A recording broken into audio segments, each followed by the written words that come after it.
it should be. I'm going to check.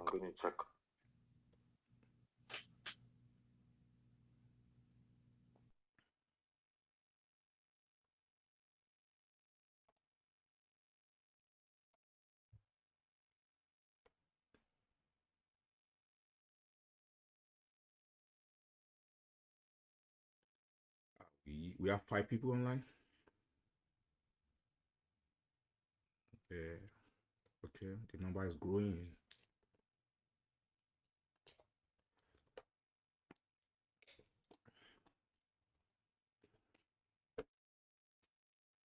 Hello, everyone. Good morning.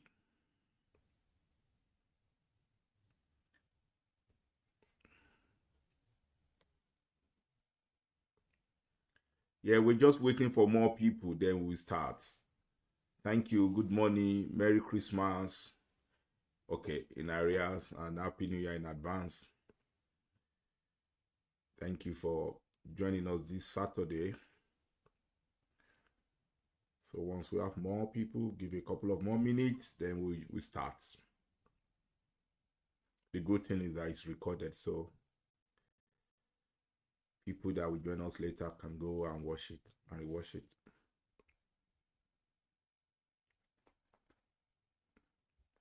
Yeah, good. George, you ready?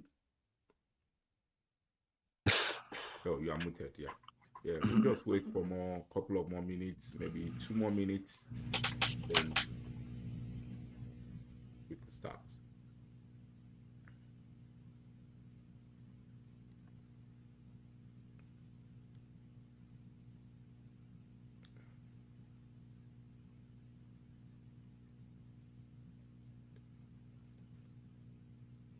Maybe we should have a music going on next. Yeah.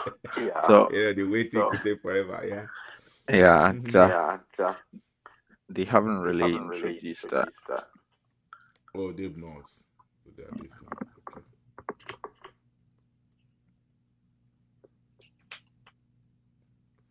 Okay. Okay. Okay, we have comments. Yeah, we have 9 people. Okay, thank you. People are commenting. Good morning. Good morning, everyone. Yeah.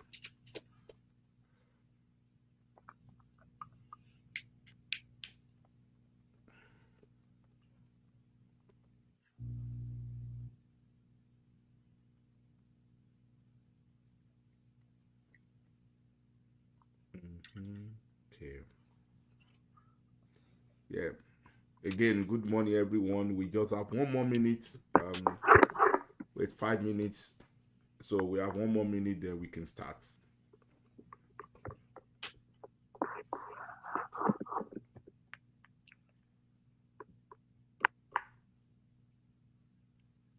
Yeah.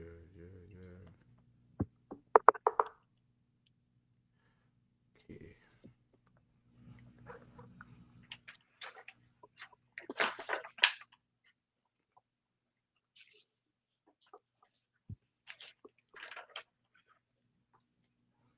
Okay. I think just we can start. It's 11:05. Yes. Good morning, good evening, whatever place you are joining us from. We're glad to have you join this symposium.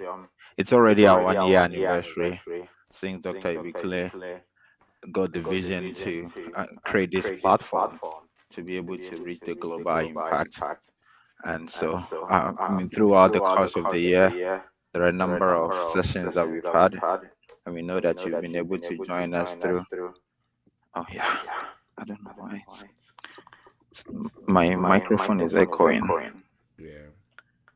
Thank you, George, for that. Jordan, for picking that up. Okay. Is it better?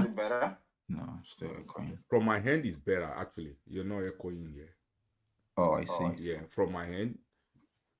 Yeah, actually, okay. Jordan said it's better. Okay, awesome.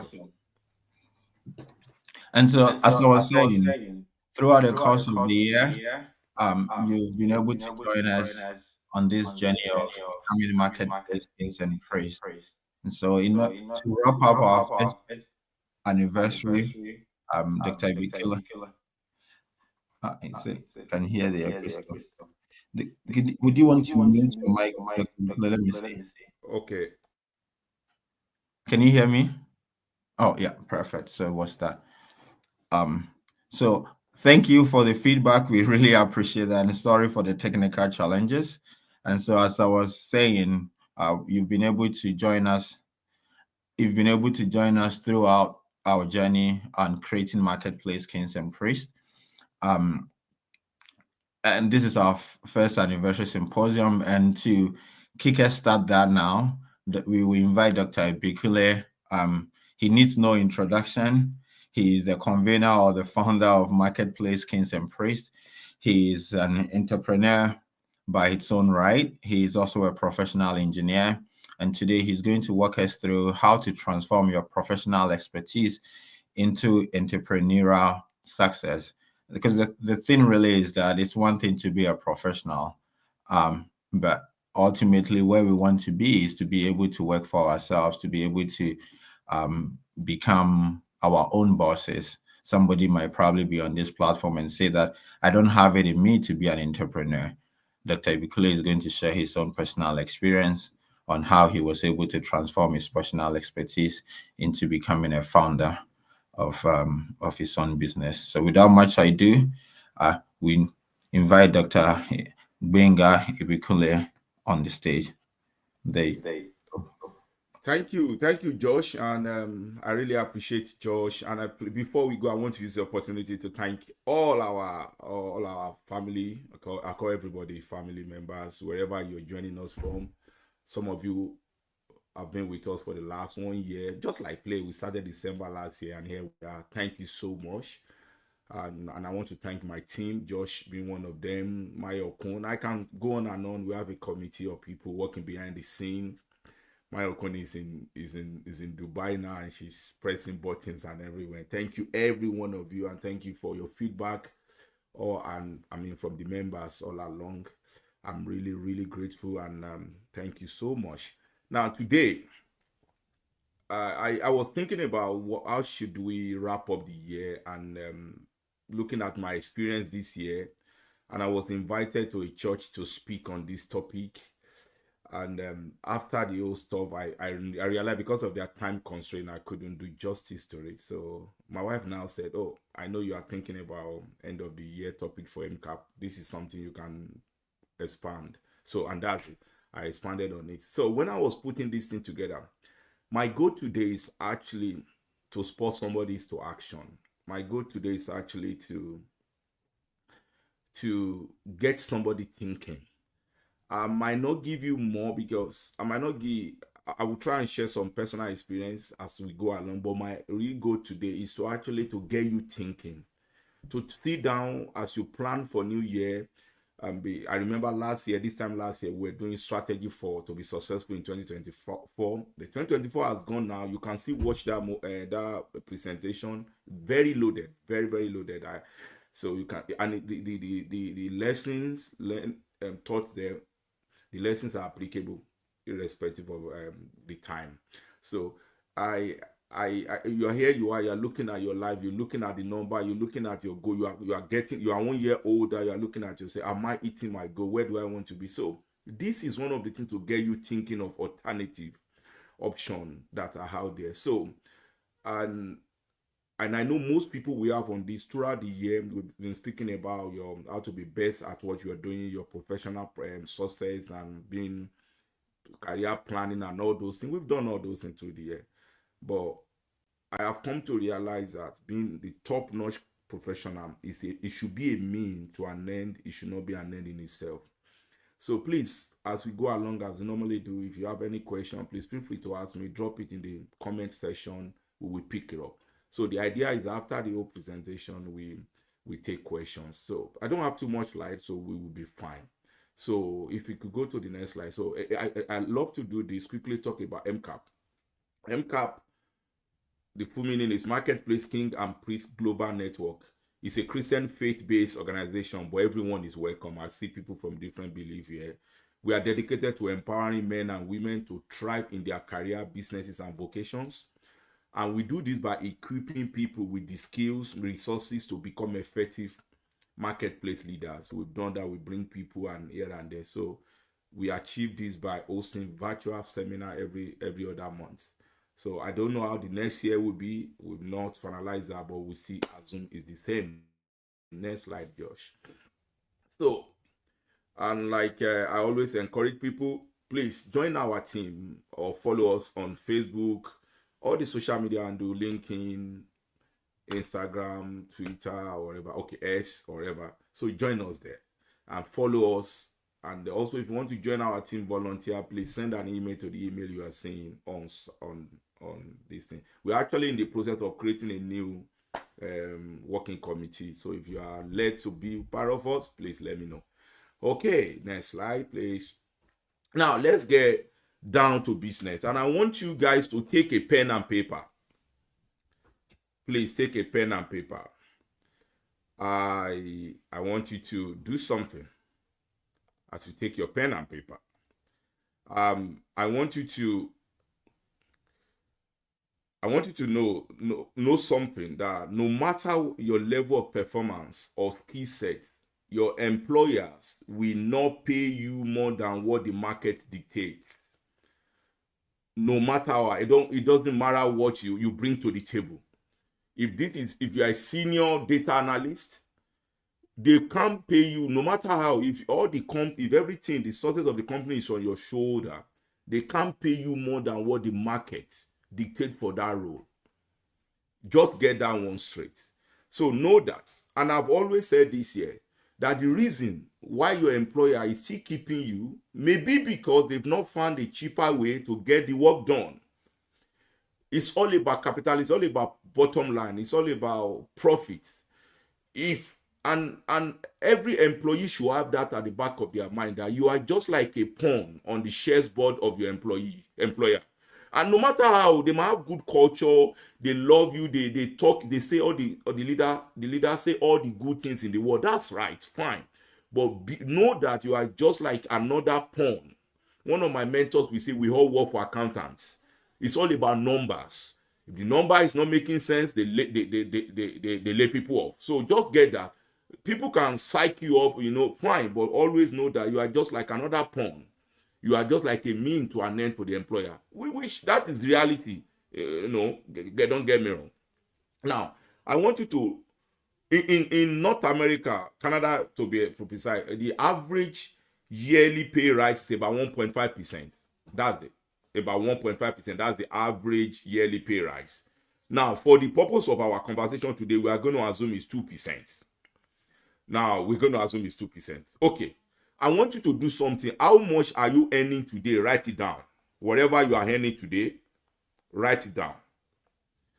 Now, I want you to write on the other side of the whatever you have written down, what is your dream salary in 5 years? That in the next 5 years, I want to be collecting this. Write that one also down. Can you guys hear me okay? I just want to know that. Am I loud, clear? Can you say yes, thumb up? So I want to be sure. Yes, absolutely. Thank you. You are hearing me clearly. Okay. Now, you've written your current salary and the salary you are expecting in the next 5 years. Then, using a 2% yearly rate, tell me how long it will take you to achieve your targeted salary. I'm just assuming a number here. I'm assuming 100,000 for ease of calculation, and I'm assuming that I want to have 150,000 in the next 5 years. So at 2%, so which is about 2K per year. I'm not thinking about inflation, meaning it will take me 25 years to get to that salary. If I keep working the way I'm working, 25 years, I had that one to my current age. I laugh. So after you have done this, I want you guys to start typing it in your list. Tell me the number of years it will take you to get your targeted salary. Just type it. Just sincerely. You don't have to tell me. Just type number of years it will take you to get to your in the next that will your targeted salary for the next 5 years. Just type it. When I did my calculation, assuming mine was just assuming 100,000 now and 150,000 in the next year, just for calculation purposes. When I did it, it's coming up to that. Before I can get to 25,000 with the current rate, it's going to. Oh, somebody said 43 years. Oh my God! Just in your head, add 43 years to your year, to your current age. Oh no, okay. Okay. Who else? We only have from Jordan. Who else is? Just tell us the year it will take you. Okay, it's like people don't want to, or just know it's in your head if you don't want to type it. At least something is talking in your head, something is telling you the reality you are sitting on. That is it. That is the reality of an employee. And I'm not here, I'm not here to say as we go along, of course, everybody will not be entrepreneur. That's the truth. Some of us will be a business owner, some of them will be employee, but as we go, we see that other option. And like I said, my goal is for you to get you thinking. I don't want to talk about the retirement implication because I know majority of people on this line might have come to Canada as an immigrant. So as an immigrant, thank you, Pastor, for sharing that. So as an immigrant, average of age of coming is about 35. Do you know how much is the pension? Do you know how much you have contributed? I don't want to go into that, but I'm just following this alone. Yeah. Okay. So, and wherever you are, maybe you are in Canada, in the US, I know we have folks from the US, or we have folks in the joining us from the UK. Use whatever rate you are and put it down there. Okay. Apparently, from what I'm seeing, it is not smart. It's not nice. So, okay. That is the reality. Now, next slide. And that's what I just want to get you thinking and start thinking about your life. There's a story I love so much in the Bible, the story of a man called Jacob when he was working for his family member called Laban. You know, this man was if you have read that scene, I think in Genesis 30, he was doing exceedingly well. He had all his son. In fact, it was after he had his last son that he sat and spoke to himself, when am I going to prepare for my own home? That scripture is one of the scriptures that has been haunting me for years. And it's true. In his own interpretation, he was probably doing well, but he got to that point. And that's what I'm trying to do here today. I want you to start thinking, when do I start preparing for my own home? Of course, it's not everybody that will start a multinational company, but there are other options. And we are going to talk about that now. Now, let's go to the next slide. So you get that. That's just to lay the foundation.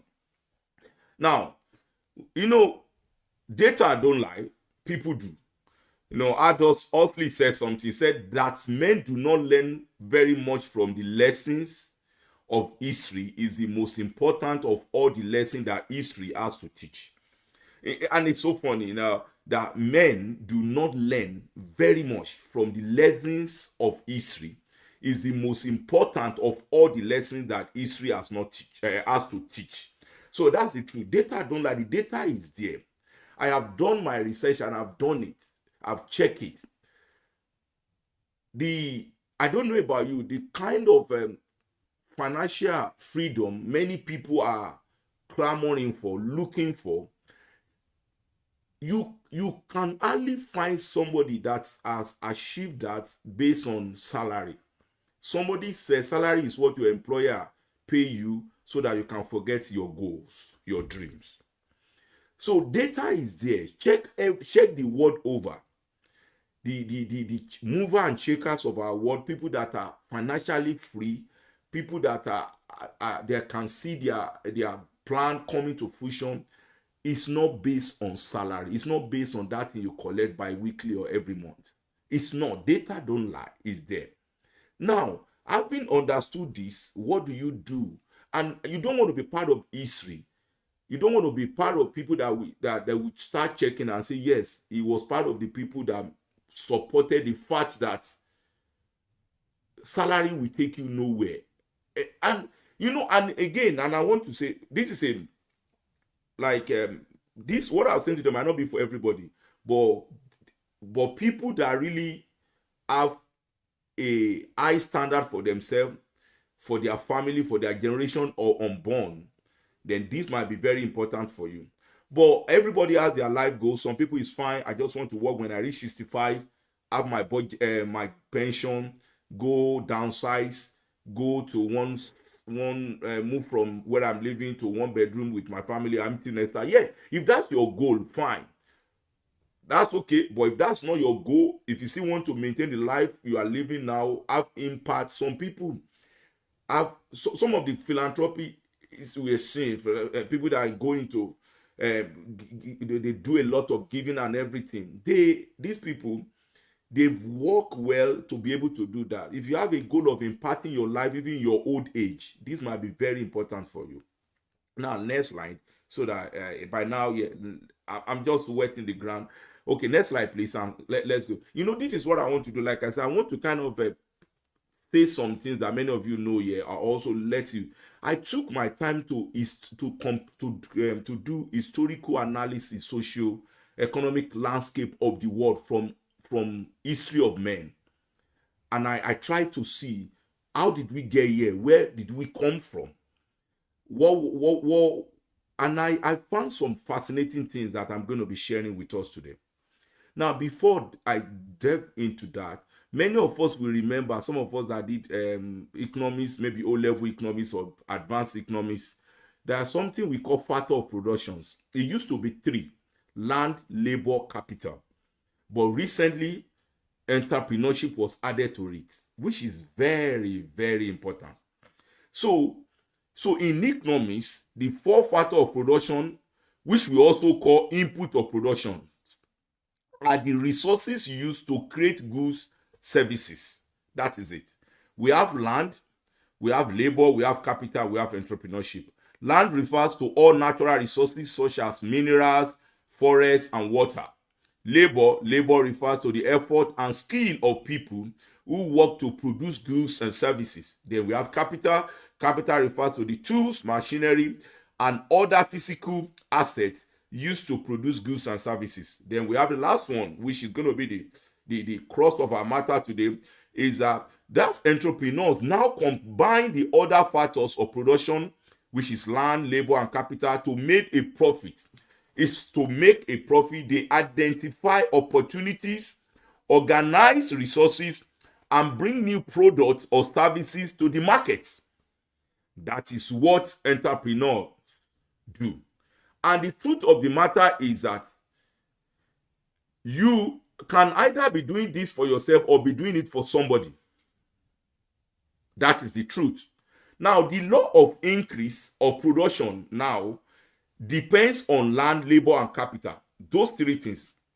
So, understanding these concepts, we unlock the mystery behind the age-long aristocracy playbook of control throughout history. And I'm going to go into that. So, if you've been following the aristocrats, they have a playbook.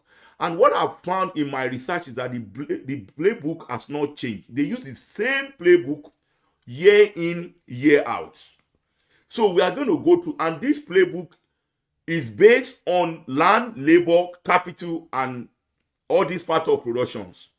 But what I found when I was digging into this, it was very insightful, was how they use this factor of productions. And with the way with development and everything, they kept changing the approach, and it hasn't changed today. Now, next slide, please. So now let's start with labor. And I like I said, I want, at the end of this meeting, I want somebody to go home and start thinking about his or her life. Now, labor. So, and I want you to know that the labor underpins the slave trade that we all knew about. So, thank you, Fola. Fola sent something. Maximum monthly CPP is 1,364. Average CCP is about 1815. That is when you get to retirement. Think about it. Can you live on that now? Let's assume you retire, God helping you, you are going to live additional 30 years, no inflation, nothing. Can that amount monthly of 1,364 take care of your rent, your eating, your utility, and all the lives you want to live after retirement? Think about it per month.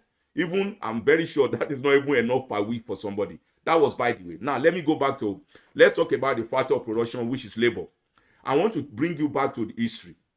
Now, These are the things that the aristocrats used to control the wealth of the world. Number one was labor. They started with labor, and that was what started the slave trade. They needed people. So slave then provided the labor power necessary to settle and develop the new world. So by 1850, of the 3.2 million enslaved people in the country's 15 slave trades, that's talking about US, 1.8 million were producing cotton. By 1860, slave labor was producing over 2 billion pounds of cotton per year. There was no machinery, there was nothing. So they needed labor.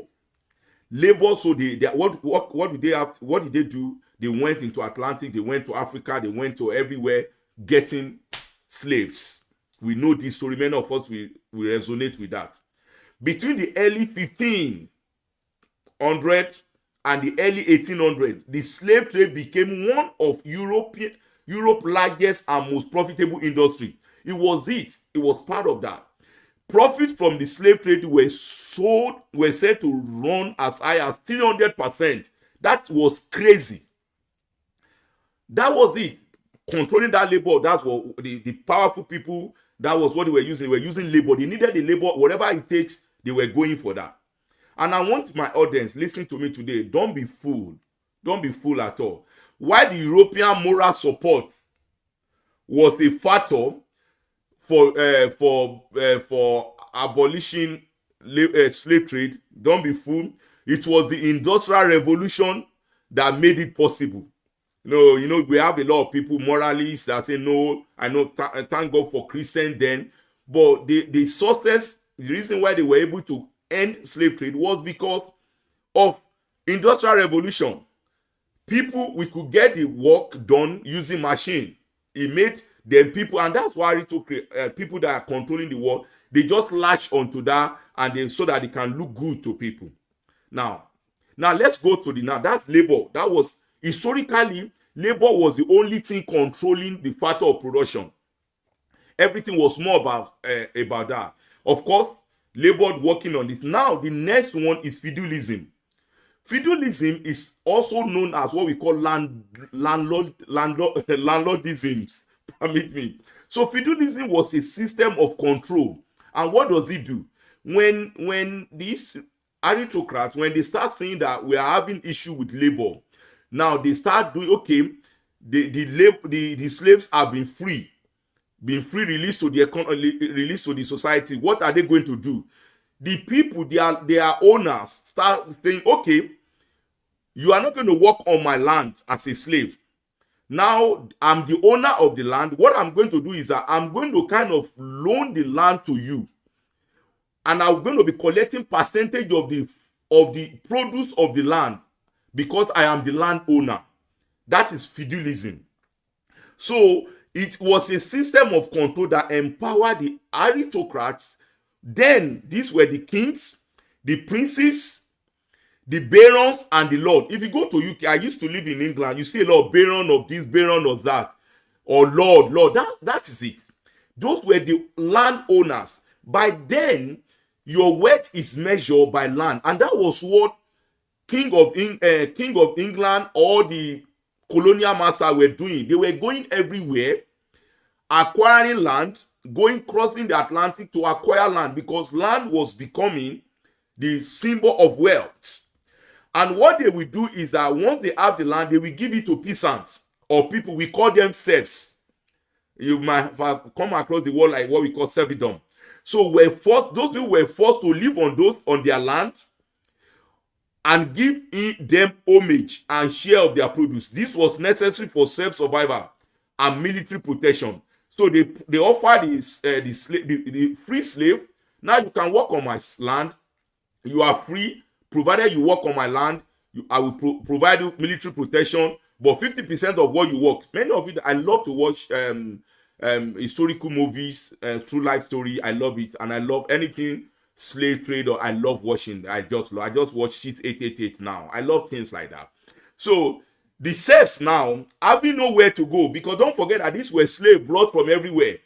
They had nowhere to go, and not having the strength to fight back. they submitted themselves to feudalism. So that was it. So the Industrial Revolution and the introduction of gold and silver, that is what we call commodity, destroyed the economic of feudalism. Over the years, when gold, and then because you must have come across what we call trade by barter and everything. So when gold was introduced, they discovered gold and silver as a means of exchange. Then historically that was called commodity money.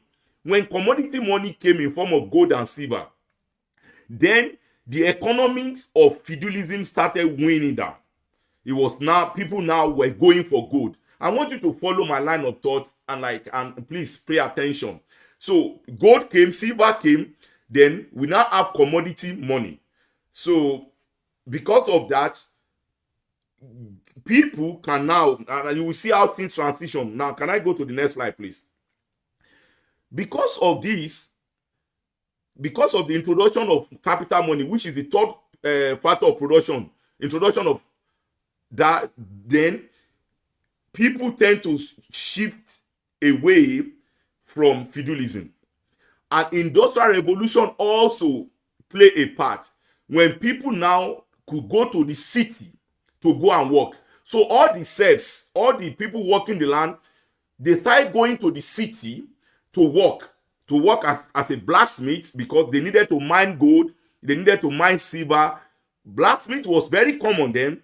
Then we started having people going to the industry to do cobblers, carpenter. So because people, the worker, the labor, can find alternative way of making money without working, breaking their backs on their landlord's lands. So they started moving to the city. That was one of the things that killed feudalism. Now, gold was becoming so important, and like that, the next new problem came, because gold was very, very heavy to transport, to move about. And see where our problem, now I'm coming to the factor that affect us in this generation. If you follow that history, then gold, irrespective of inflation, gold does not change its value. It was very, very heavy. People moving gold about was very, very difficult. Now, what did the people do? And I tell you, the same playbook is still being used today. The people controlling this world order, they follow the trend, and we are at the receiving end. They came up with what we call paper money. And that was before World War I. The aristocrats tried to manipulate the money market many times, but failed. Why? They failed because it was backed by gold. Today, one of the reason why Britain is very wealthy is because pound is backed by gold.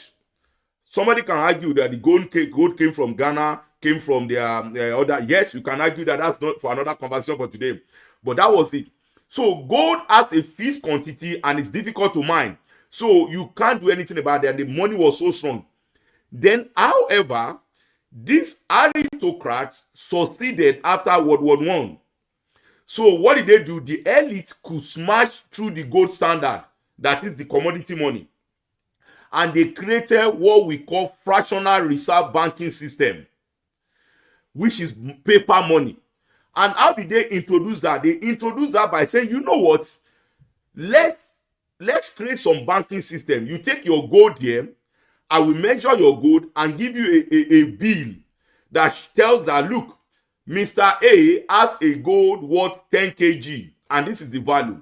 So that when you are going somewhere, you don't need to carry your gold. You just show the paper. That is where money started. That is history of banking system.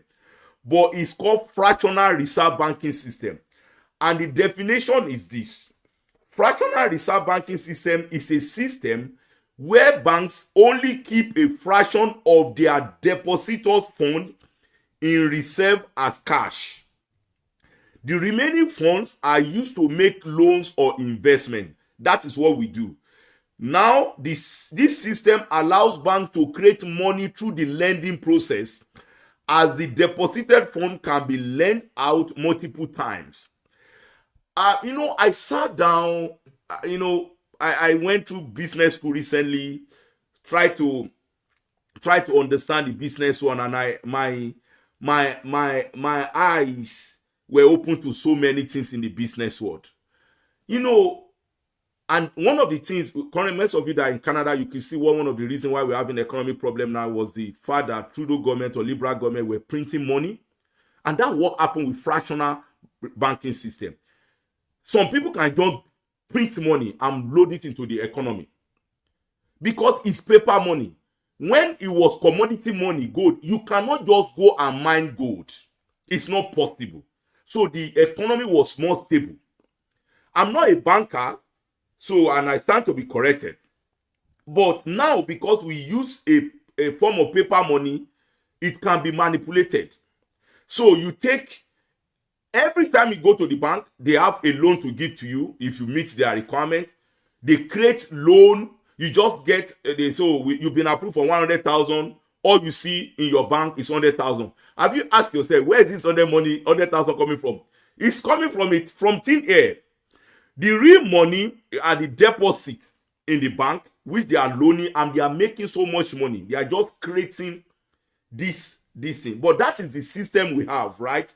It's called fractional. You can read more about it. Fractional reserve banking system. And that is it. So what does it do? It is paper money. Money was not backed by fixed commodity or precious metal. I know now many people are going into, say, buying gold. And I know Robert Kiyosaki has been talking about it recently. So, or maybe he's been talking about it maybe more than now. Now, there's one guy, his name is Woodward. He's done a lot of work in this area. He wrote about fractional reserve banking system. He said it allows the bank to create fiat debt money out of thin air, but forces borrower to pay it back through the sweat, equity, and reproduction. And this is it. They create a loan for you from thin air. Take it, for example, your mortgage. Oh, your house is 500,000. You go for the bank, they just create the money, 500,000 paid. And guess what? That 500,000 was created from thin air, but you pay it back through actual reproduction by you working through your sweat. That is it. The 500,000 given to you was not real, but you know who made it real? You go work for 30 years, sweat, and earn real money and give it to the bank and legitimize the 500,000 that was created from the thin air. This is what happened behind the scene. I hope you are getting me. That's what happened. They create the loan for you. They give you credit card. It's created. That is fractional reserve banking system. They back it up based on some reserve they have. They have a reserve. But the money they are giving you is, you are not seeing it. You just say, oh, 1 million has been paid into your account. That's it. Of course, there's a lot of book here and there, but the money you are seeing is wired. Then you work your life out for 30 years to pay the loan back. That is you. And because the real money is created by real production, that is what fractional banking system is. That is capital. These are the area we start with land. When slave trade was destroyed, they moved to feudalism. Industrial revolution made it impossible for them to continue in feudalism. Then money came, commodity money, but they realized that they could not control. The aristocrats could not control the commodity money. They created what we call paper money based on fractional reserve banking system that we know today. These are the things that have been controlling our world, our economy up to today. Now, let's go. Somebody will say, where is entrepreneurship coming into this? You will see. Now, I have created these three things scenario for you, and I will talk about the last factor of production, and that is the case I want to make here. Now, I'm going to quickly talk about the financial sufficiency of the working class. Is actually a concern, and the reason why is this, and I will show you. Now, the insolvency is really at the record high, especially for the working class. Why? If you look at it currently for household, as of the second quarter of 2024, total household debt was approximately 17.8 trillion in United States and 2.34 trillion in Canada.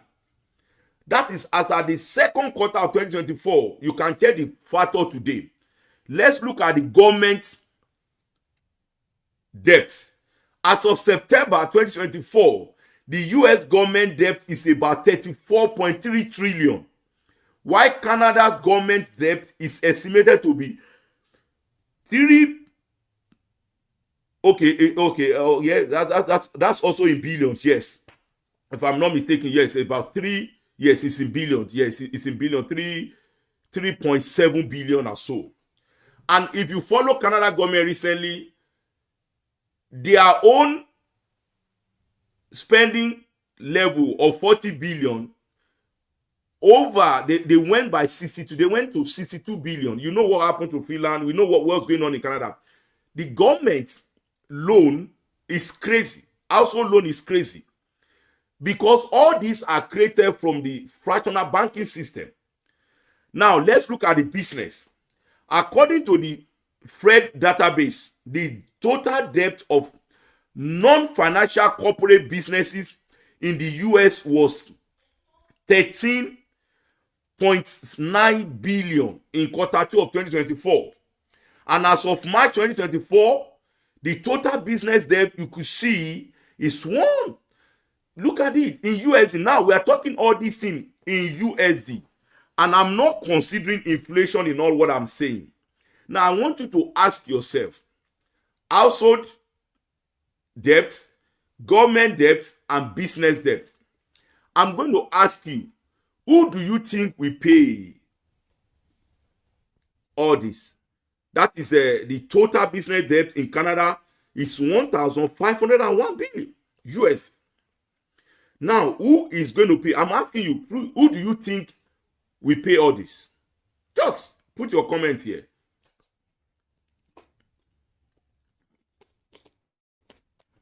I want to be sure you are with me here.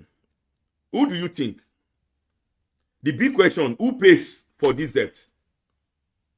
I love Jordan. Thank you for saying us. Yes. Because if you say employees, you are using third person. Who?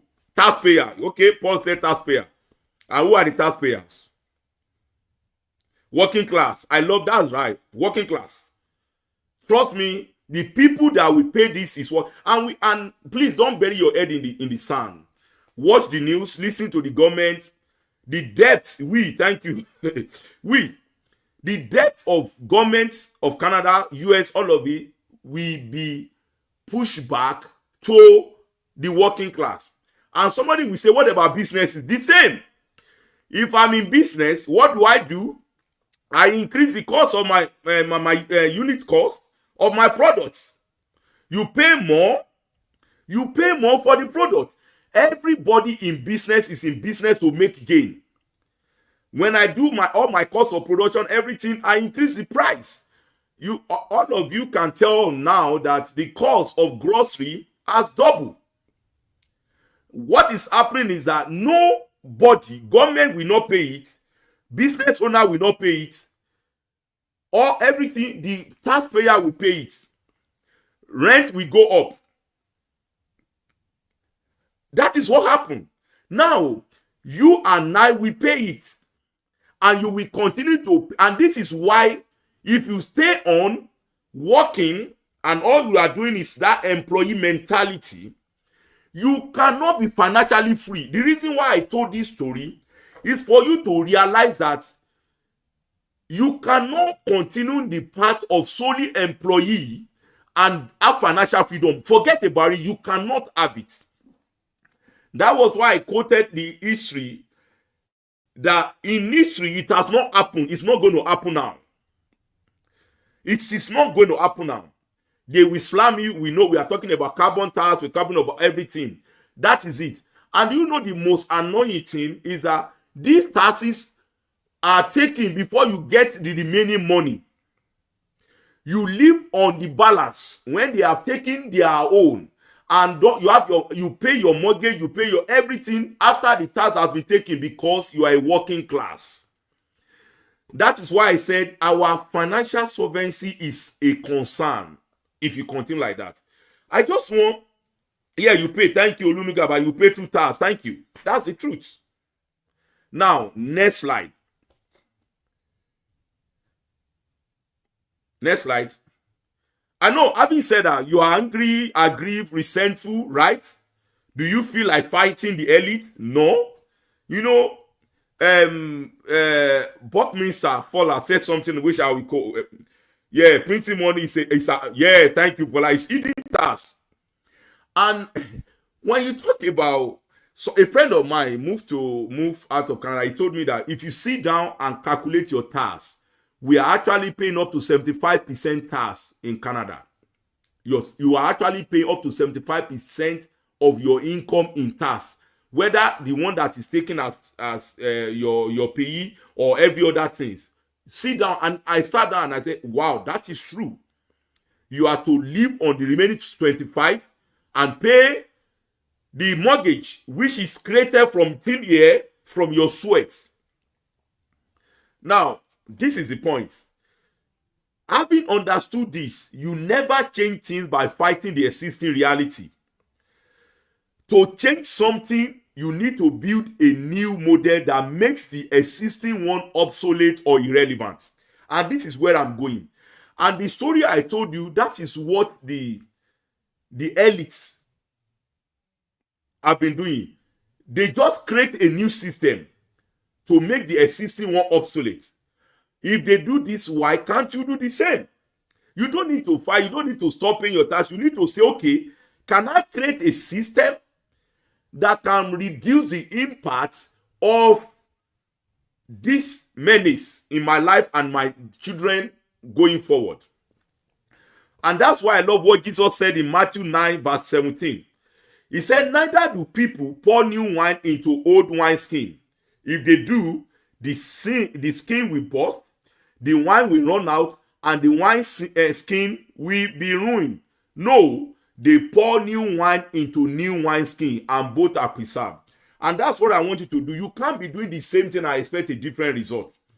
Let's now go to the second part of the talk, of my talk today, where I will be focusing on what are the options for you and I. Trust me, what are the options you have? As you can see, the household debt, the government, and this image is actually good. Yeah, the household debt, let's focus on this. The household debt, how do you pay? You go to government by taxes. You see the circle, and I want you to follow what I'm showing you now. And you see the banking system. This is the system we all operate on. I want you can take a phone and take the picture of this and sit down and analyze this thing very well. The banking system is in the middle. Government feed into it, household feed into it, business feed into it. So you pay high prices as a household, you and I. To business, you pay high prices. Business pay taxes to government, and also pay taxes to government. Now, look at this thing. Who is paying anything to the household? Do you see any arrow going into the household? Tell me yes. Let's be together. Tell me yes or no. Or every arrow is coming out of the household. Right? Tell me, talk to me, please. I want to know. Yeah, no arrow. Yeah, no arrow is going into household. Everything is coming out. Right? That is where you and I are. Nothing. If you keep that part, that is it. They take from you until you are 65, and you cannot work anymore. And they come and give you, if you have contributed well. Those people that come to Canada at age 35, research shows that their CPP will be about $650 bi-weekly. That's reality. Then they can't sustain their lifestyle, they drop it. And you see all the children also, they are struggling for their life. They dump their parents in care homes. You know, there's some reality that I think about and say, no, this is not for me. Because they too we are bringing children into this system. Everything is taken from them. They cannot even take care of themselves, let alone their parents. They have student loan, they have everything. What do? They bump their parents, dump them in care homes. Okay. Now, as you can see, employees, whether they like it or not, are the ping pong balls on the large of the age-long game of control. It's all about control. Government is control, business is control. Now, how do we come out of it? You need to leverage the fourth factor of production, which is entrepreneurship. Without a functional business, you have no leverage for tax benefits. You will be subsidizing the businesses and government lavishness. When I listen to Canada news, especially the Liberal government, I see how many of us here are working hard. You are not entitled to any benefit. And the government is so lavish. You hear the finance minister using the words like political gimmicks. In other words, what she was saying is that political lies, they have been lying and everybody knows it. But you can do nothing about it. As long as you are part of the household, are part of the employees, you will be subsidizing the businesses. You go to the market today, what you have bought for $10 today, you get it tomorrow is $15. You can do nothing about it. Some of us, and I know end of the year now, many of you might have gotten your bonus. I have been there. Maybe if you have done well, maybe they're giving you 2.5, 2%, 1.5. And they write a letter, a card, and tell you how wonderful you have been the contributor to if not for you, the team will collapse. I receive that every month, every end of the year, and I look at myself that really, I cannot still do better than what I do. One of the things I have recently, May last year, we did a retirement for somebody that has been working in my former organization for 45 years. 45 years of his life. He joined at a tender age. And I look at the gift they were giving. One box of gin, wall clock, wristwatch, and people spoke in tongues about how wonderful the person has contributed them and it's impacted their life. And in my head, I started, my wife followed me to that meeting. And I started and I was telling for me, I'm wondering how many of these accolades will this guy use to pay for his rent at the end of the month. After working for 45 years, and the CEO of that, or most of the CEO of this, most of companies, some of them are on 13 point something million dollar package per year. Some 7 point something, and they have a big stake. And I know somebody will say, yeah, what about the business CEOs? Yes, CEOs are like, one of the way they negotiate their package when they are joining an organization is that they take stake in the organization. They are part of the business owners. They are part of it. So now you need to leverage the fourth factor of production. Next slide. I hope somebody is getting something here. Now, before I talk more about that, I want to talk about two economic school of thought. Now, because somebody will be saying that, yeah, I get it. Not every one of us will be an entrepreneur. Not every one of us will be business owner. But there are ways about that, and we're going to talk about it. My goal is that you cannot sit doing what you are doing and expect I can tell you for facts what your retirement will be like if you continue doing what you are doing now. Don't deceive yourself. Don't pray about it. No, it's not. If you don't change anything, prayer cannot help you. You can prayerfully ask God for what you need to do, but you need to do something. You need to get to a point like Jacob and say, when am I going to prepare for my own home? How you are going to prepare for your own home now might be another journey you need to start looking at. I'm not saying everybody should starting business. No, if you are not caught for that, but there are ways. Now, to come out of this issue, there are two economic school of thought. That is what we call defensive approach and offensive approach. That is, you can take either of these two. Now, but let's look at the two of them. Defensive approach. This is a conventional approach which may take you up to 30-year plan to attain financial freedom. Now, I asked you when we started this thing that to tell me to do some calculation. Some of us says 20 years, 25 years. Somebody said 43 years to get a particular salary in the next 5 years. And the salary they will wish to have in 5 years, it will take them 43 years to get. So add that one to your age. You need to look at yourself. Where I am today, with defensive approach, help me, we should have a 30-year plan. Part of this approach is that you leverage. How does it work? This defensive approach leverages sweat and blood and solely at the mercy of business and government. That is what you are currently doing. And for you to actually have financial freedom with this, maybe you are putting a lot of money out for investment. You are investing in this, in stock, in money markets, because you are doing this after you have paid all the taxes, after you have leveraged businesses and government. The little you can do, you are investing in this, buying properties small here and there. Yeah, commonly focuses on being debt-free.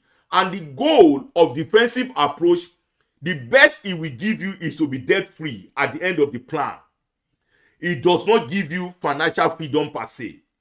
Financial freedom, you are at a point in your life where you can live the life you want to live. It's relative. Eat the food you want to eat, go to wherever you want to go to, do whatever you want to do financially. That is financial freedom. But being debt-free does not mean you have financial freedom. Defensive approach, at best, if you follow it, we are so prudent, we save, we do these little things here, we do money market stock and there and blah blah blah, just fine. You can, at the end of your maybe about 30-year plan, you can be debt-free, which is good. Because you are debt-free, you paid your mortgage, you paid everything. Even if your CPP is, let's say, $650 bi-weekly, you can say at least that is just to warm my house, to eat and everything. And one thing I tell people, and I've seen it, as long as you have a house, you cannot be debt-free. And I know many people will argue that, because the older your house becomes, the more thing you need to spend on the house. Your furnace will pack, your utility will continue to go up because the house energy efficiency will be reduced. Your property tax will never stop. You will need to change your roof because you have a leak. Now, in your CPP with $650 bi-weekly, how can you afford that kind of things?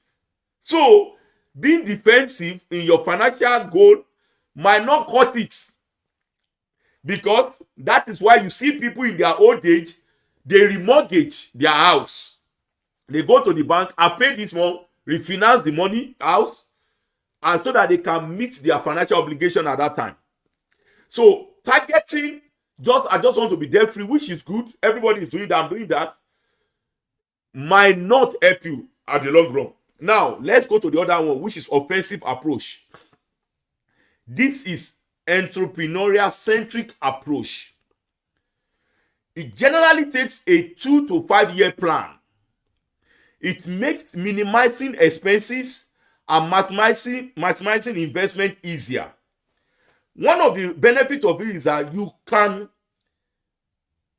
stop leveraging businesses and governments because you are at control as well. You minimize your expenses and maximize investment with that. And this offensive approach is in two parts. There is investment in oneself, and throughout the year, we've spoken a lot about investment in yourself. Up to today, all our topic has focused on personal development and also building a business. Now I'll be going a little bit more personal.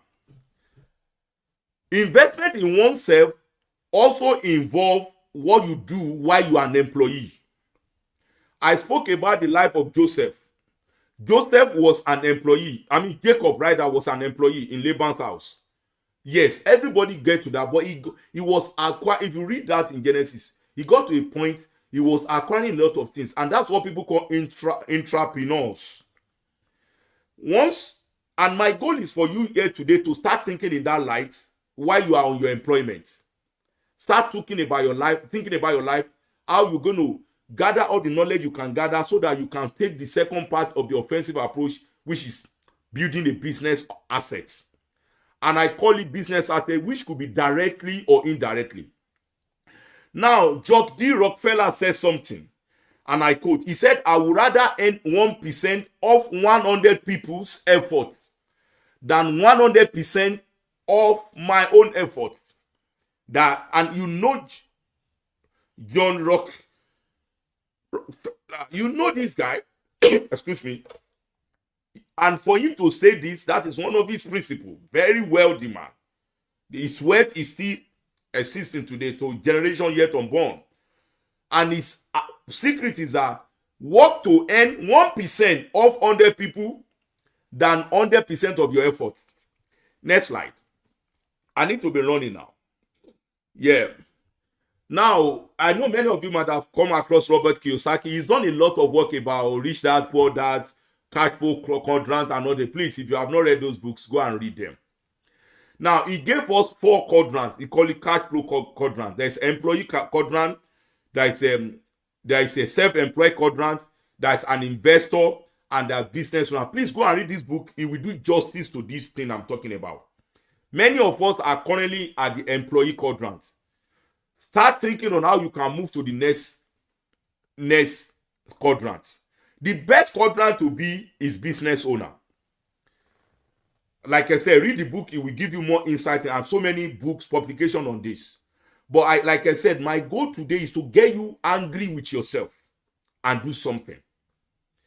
Now, employee, self-employed, business owner, investor. You can also go into investment. Many of us are very good. You can see, this is not to say go and resign your work, but I want you to strategically plan your life and know that the path you are going into, unless, of course, I don't know your financial goal, but you need to check that, am I in a quadrant that can take me to my financial goal? You need to be asking yourself. Now, to escape the capital factor trap that I spoke about, one needs to leverage the left side of the quadrant for short-term security. Now, for short-term security, the left side, which is employee and self-employee, it only gives you short-term. Then for long-term security, you need to go offensive approach, which is business owner or investor. You can look for nice investment, invest in them, real estate, whatever that is there. Do it. That right-hand side, that is the offensive approach. I get it. Like I said, entrepreneurship is not for everyone, but your life goal matter. Anyway, so okay, next slide, please. Now, I have a chart here. This is employee versus entrepreneur potential financial look. You could see for the employee, you work by 35 years, your salary plateau. There's nothing. It just it goes flat for until you are 65. When you are 65, it drops down, and until death do us apart, you come down. This is showing, it's called 45-year plan, meaning at the end of 65 years, most employees earn to their death, earn an average of 20K per annum. That's what it means. However, if you go to the entrepreneurship side of things, your growth is exponential. It might start low, small, but as you go on, you can, even when you are not working, if God is helping you prayerfully, trusting God, taking counsel, in the multitude of counsel there is safety, you will have a system in place that you will meet your financial goal, and you live the kind of retirement you want to live. I was hearing somewhere last night that somebody, his father or grandfather, left $50 million for him. Will you be able to do that for your children when you are barely surviving? So if you want 1 year of prosperity, somebody said, there was one Asian Chinese proverb. He said, if you want 1 year of prosperity, grow grain. If you want 10 years of prosperity, grow trees. If you want 100 years of prosperity, grow people. Next slide, because of my time. Now, let's now leveraging. We are talking about entrepreneurship. I know now, of course, not many of us can go straight into it, but where you are, do exactly what Jacob did, learning to prepare yourself for life of entrepreneur or business owner while you are doing your work. And that is exactly what I did. I did that not because I intentionally thinking that was what I was doing, but when I realized that, man, you're actually setting yourself up in this part. When I became aware of that, I was more conscious of it. When I was leaving my current company to start my own company, I went to one of my vice presidents who brought me to the company. I told him, sir, I'm leaving, and because he saw my letter, I was in his office, I closed the door, he said, I closed. He said, and he was not surprised. And I was there, sir, why are you not surprised? He said, I'm not surprised because I know for a fact, I've been studying you, and I know that this is going to be the end. Because he said, everything you have been doing, you don't need to do those things to do well in this company. And I've watched you over the year that you are going over and above. And I knew in my mind, this can only lead to the decision you have made. And he said, with time, the day you came to me and said you want to do MBA, I said, that is it. He said, because our CEO does not even have MBA. And he said, I know this guy is up to something. And that is the truth. One of the steps, there are 7 steps here you can take while you are on your current job, is to embrace an innovative mindset. Don't be on the receiving end. Act as an entrepreneur within your company. Identify opportunity to innovate, take ownership of projects, and improve processes that align with the company goals. You are learning. See your current role as a platform to learn. Grow if you need to grow, so that you can be promoted to leadership and understand how business is being done. Whatever you are going to do to attain that is left for you. Secondly, seek resources and mentorship. Leverage company training, mentorship, and resources. Build your skill and knowledge, and seek advice from experienced leaders to prepare for your entrepreneurial journey. When I started my company, I have CEOs that are my mentor. They gave me their book. One of them brought me to his room, house, and opened his computer to me and downloaded things for me that set me up well. So much, that's it. Leverage that. Develop leadership skill. Take on responsibility that involve leading teams or projects. Showcase proactive leadership to build the confidence and experience needed for entrepreneurship. In this place, I have spoken about having a mentor and having a sponsor. Go and listen to them while you are here. Next slide. Number 4, experiment and learn from your failures. One of the problems people have is fear. They don't want fear of failing. Use your role now to experiment with your new ideas. Test concepts and learn from successes and setbacks. Refine your problem-solving ability. And somebody will ask me, yeah, my organization, that is it. My organization is not giving me this opportunity. Then maybe you need to leave. There was one of my mentees that was working for one big company I won't mention, and they were giving her problems. She might be on this call. And I said, look, you better look for a smaller company where they will give you opportunity. And she left, she went to a smaller consulting firm. In addition to giving her about 20,000 more than what the bigger company was giving her, because it was a small company, more responsibilities. were given to her. She grew, she had to grow into the role. If that is for you, do it. I always say this to my mentees: at the end of the day, it's your life. Number 5, create a personal growth plan. I've done a series on that. Set clear personal and professional development goals. Identify the skill, knowledge, and experience you need before making the leap into entrepreneurship. Number 6, build external network. For me, what is keeping me going when I started my company in September, I tell you the truth, I will lie not, are based on the network I've made, I've created. And this is it.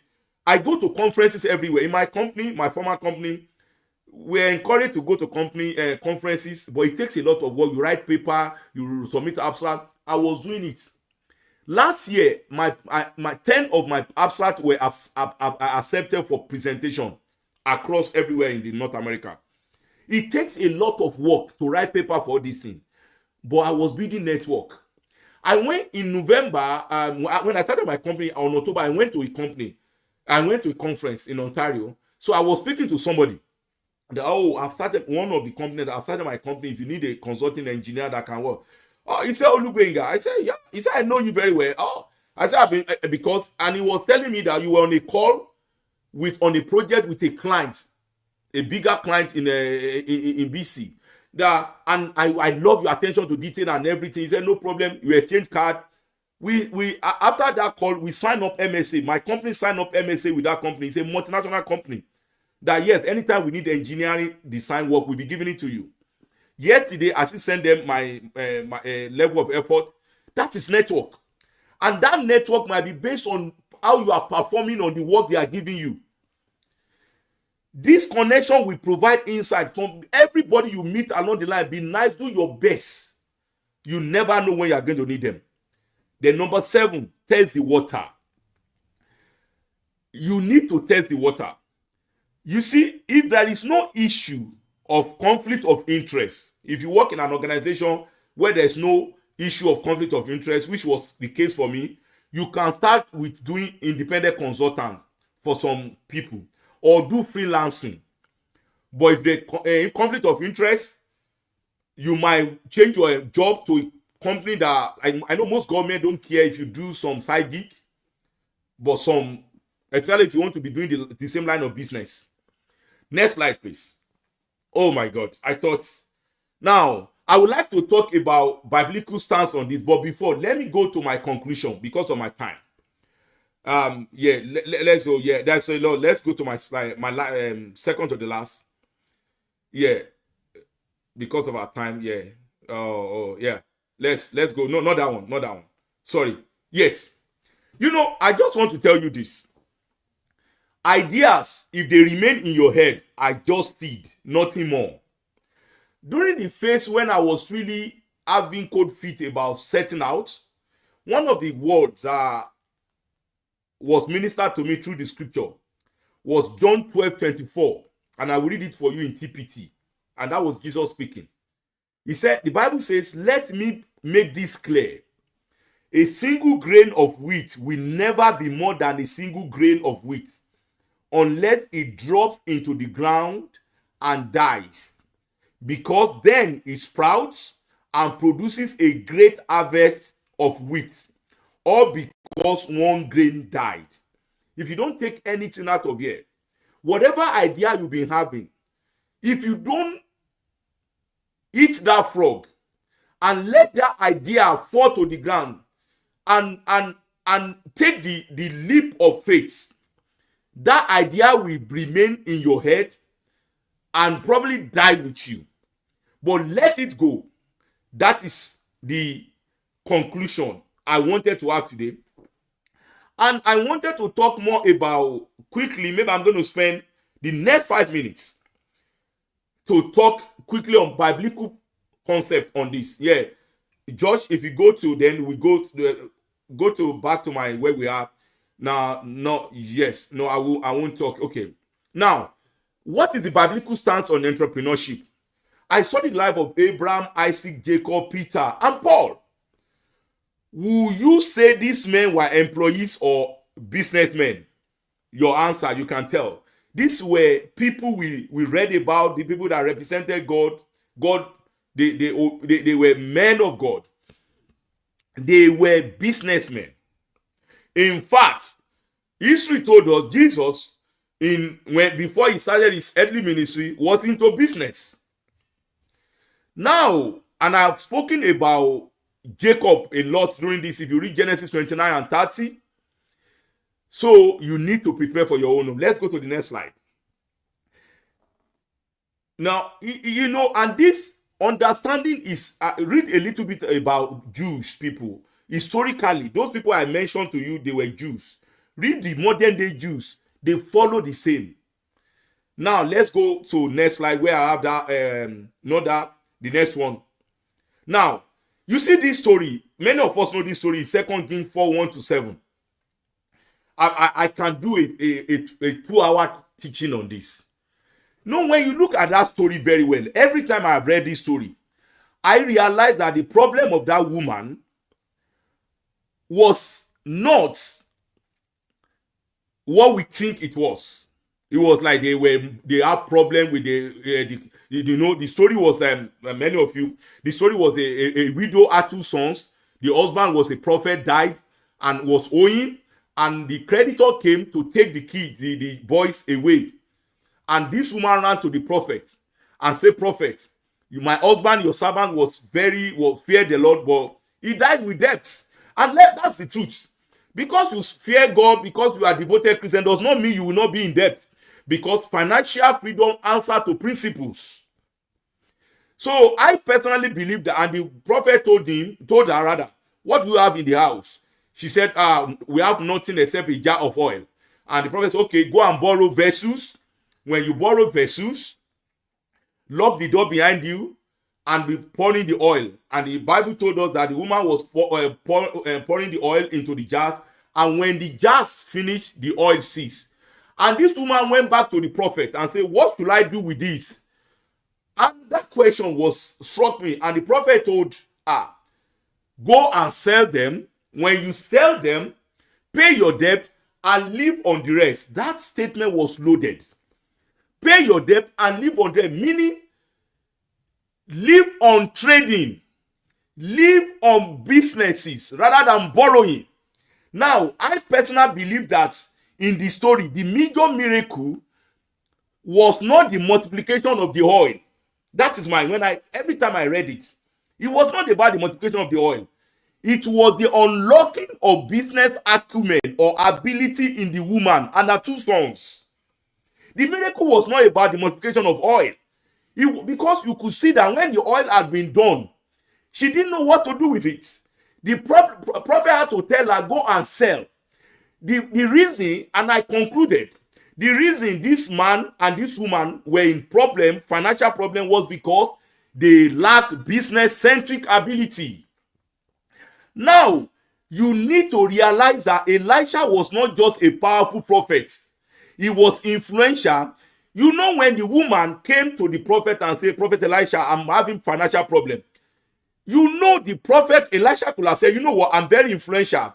I will just speak to the king on your behalf." And the king will tell the creditor to back off. And that will happen.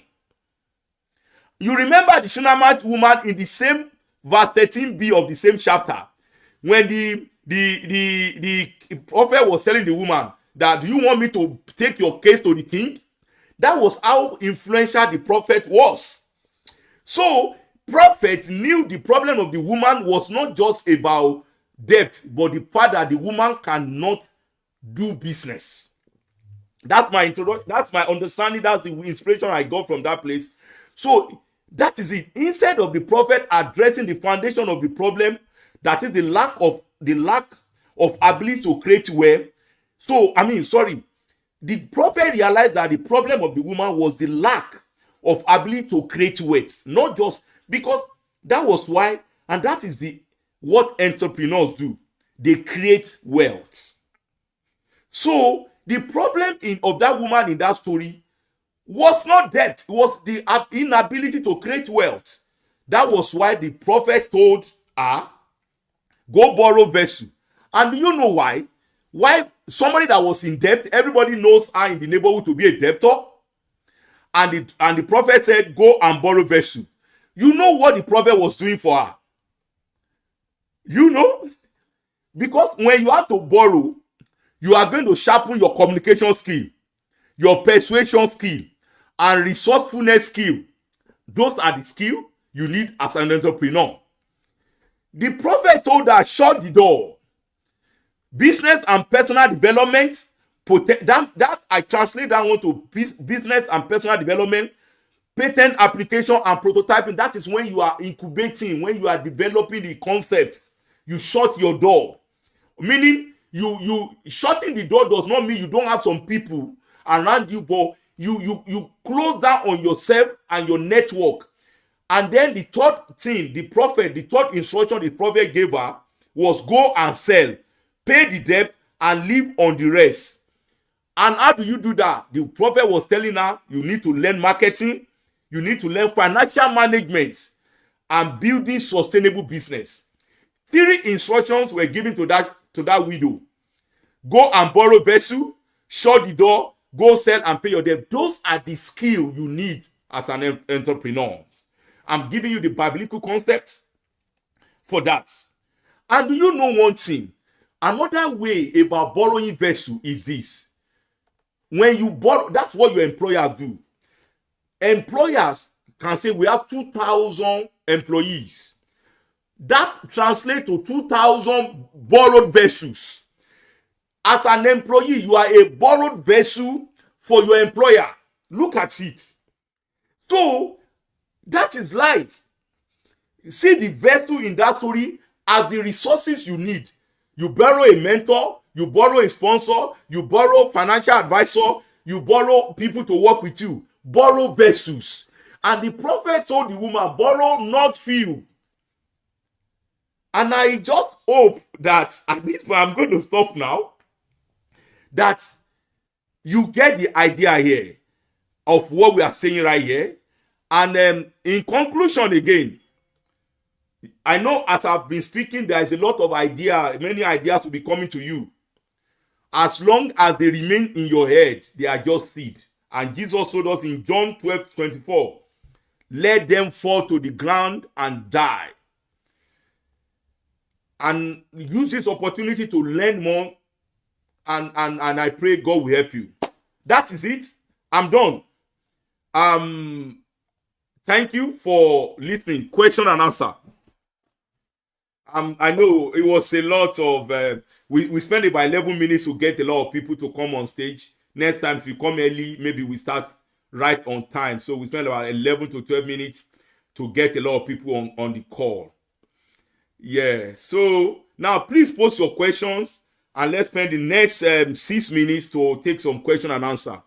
And please, maybe if you find this insightful, give us thumb up. If you find it insightful, do that for us. At least encourage myself and my team. That give us thumb up. Not the speaker, let the give us. Okay. Now, and at the same time, we can take a very insightful. Thank you. Yeah, thank you so much. Thank you. Yeah. Question, please. Your questions. I can take a couple of questions. And you just type your question in the chat and I will see it. Thank you. Thank you. Love the link to the biblical principle of this topic. Okay. Thank you. Yeah. Question. When you have done something like that, there's no question. Is that to say you've done excellent work? Brilliant. Thank you. Yeah, I hope. Yeah, thought-provoking. Absolutely. Thank you, Demola. That's the point. It's thought-provoking. I want you to go back and listen to this. It's just thought-provoking. That's my goal. Now, there's a question here. Can we put that one on, Josh? Yeah, thank you for the... As a young person coming out of the university, what advice will you give to help grow and build that entrepreneurial mindset? Of course, if you remember when I was talking about defensive and the school of thought, and talking about whether you should be reactive or defensive approach or whatever. So you need to at least get a job. If you need to get a job, right? Get a job and start with that. Like whether you use offensive approach or defensive approach. If you have the defensive approach, you need to start with a job. Because the skill, that's why I was talking about the entrepreneurship. Unless if you have some, you are a creator, you've been able to create some things, and there's a lot of resources out there you can leverage to develop it. But like I said, the story I told you about the widow, there's a lot of things we need to learn, and we can actually learn them while we are an employee. It's not lost, so that's a good way to start. But have your goal, have your 5-year plan, 10-year plan, and say what time do I want to go start my own, and leverage yourself. I did that. One of the things I did for myself when I joined my company is that I decided that 1 year will be like 3 years for me in terms of experience. So that and what I did was I actually knew it paid off, because I got promoted to some level where you need to have about 12 to 15 years experience to be there. And I got there at my 6th year in the company. So meaning for me, I said, okay, my goal of making sure that 1 year is like 3 years for me. I mean, 1 year in the company will be like 3 years of experience for me, really work. Those are the things you set up for yourself. For that. Thank you. Yeah, the challenges people face or limit the challenges people face or limit them in financing their dreams. What are the best method of securing funds? This is not within the scope of these things, but there are a lot of resources out there that you can look into. I don't want to get into that because it's not within this thing. Like I said, my goal today is to get you thinking, is to provoke some anger in you. I'll call it, well, there's something like holy anger. And think about your life, where you are today and where you want to be. Every time I wake up, I look at my children, and I just say, what do I want for them? What kind of future do I want for them? Right? So, and that is it. So there's so many opportunities out there for finances. But one thing I know, because recently I went through a process of asking for funding for a product I've been working on for the past 7-8 years. And I spoke, there's a program called IRAP. It was one of my mentors that told me about it.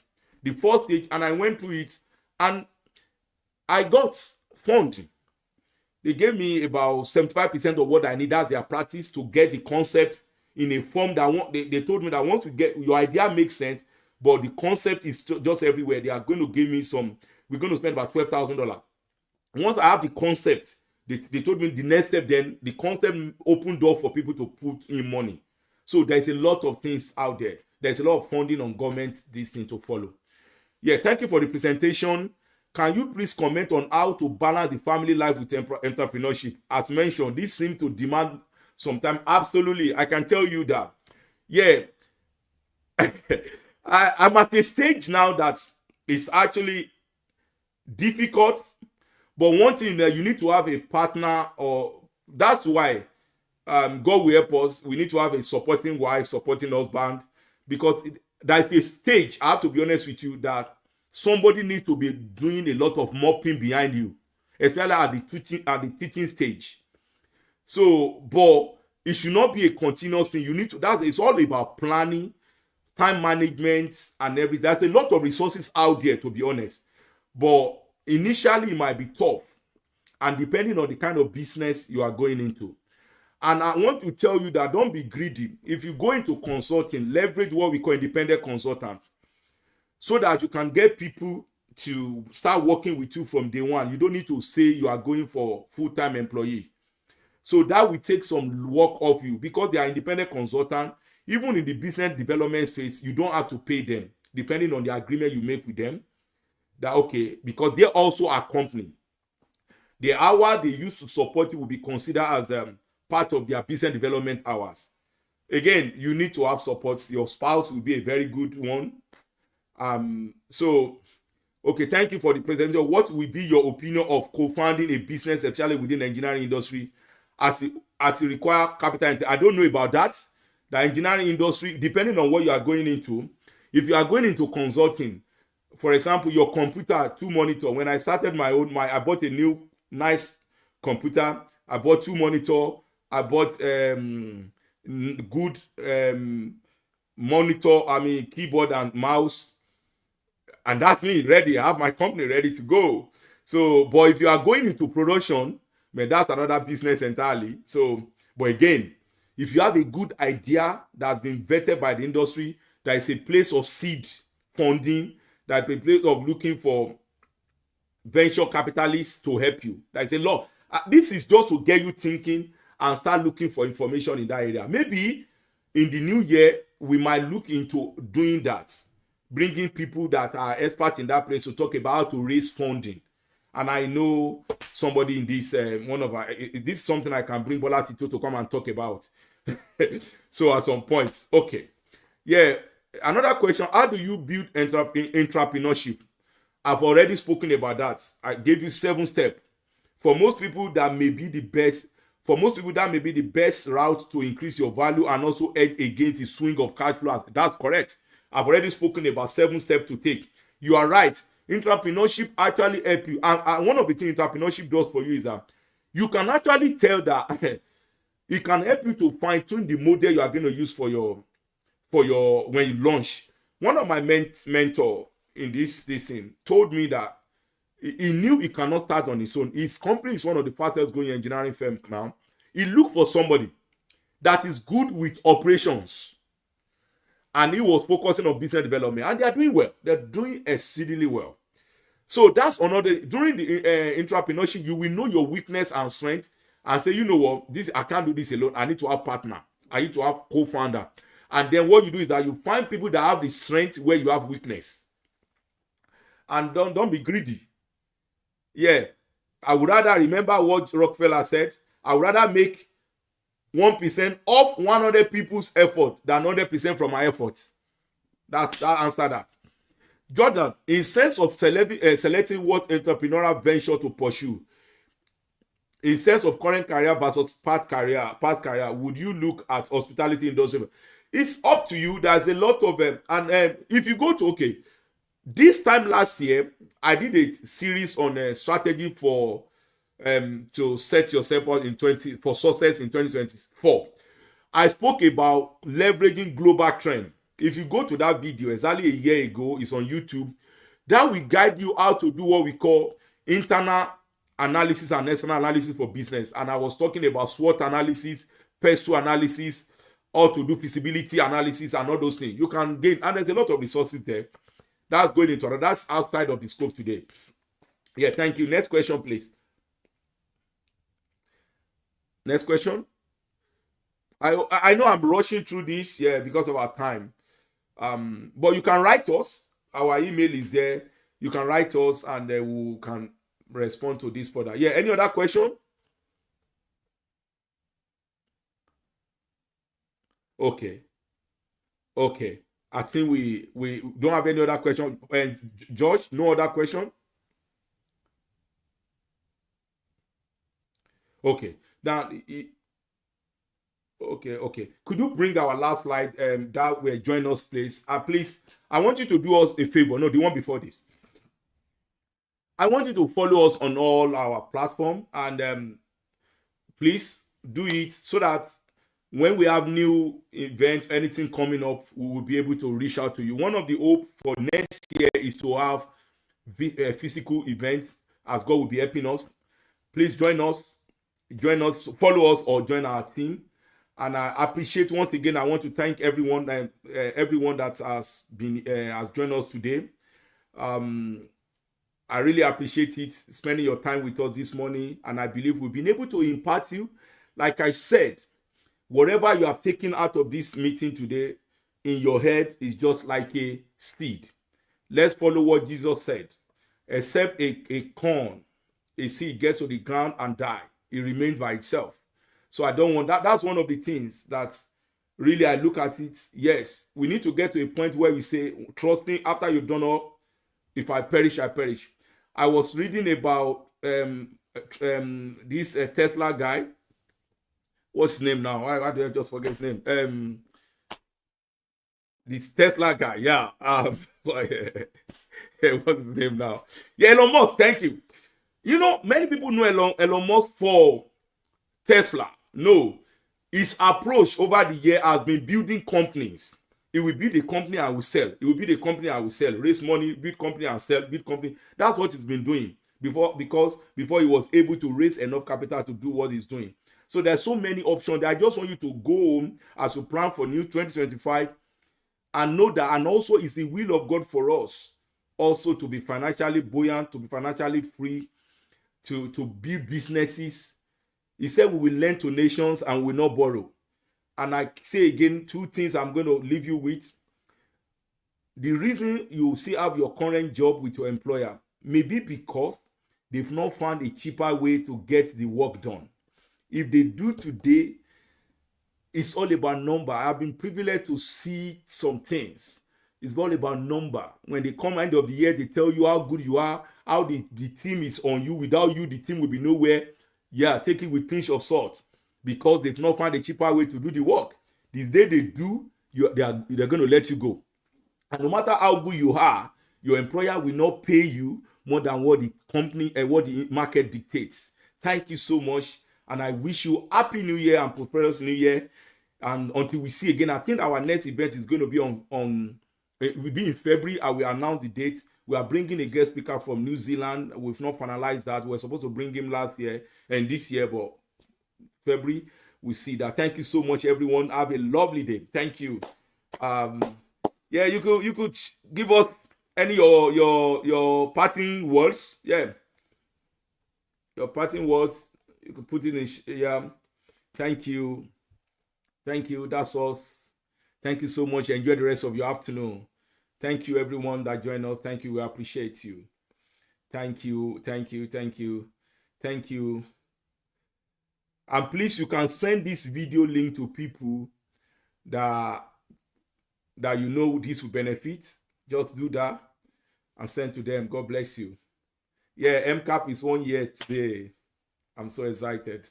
Just like a seed that time, and it's already 1 year now.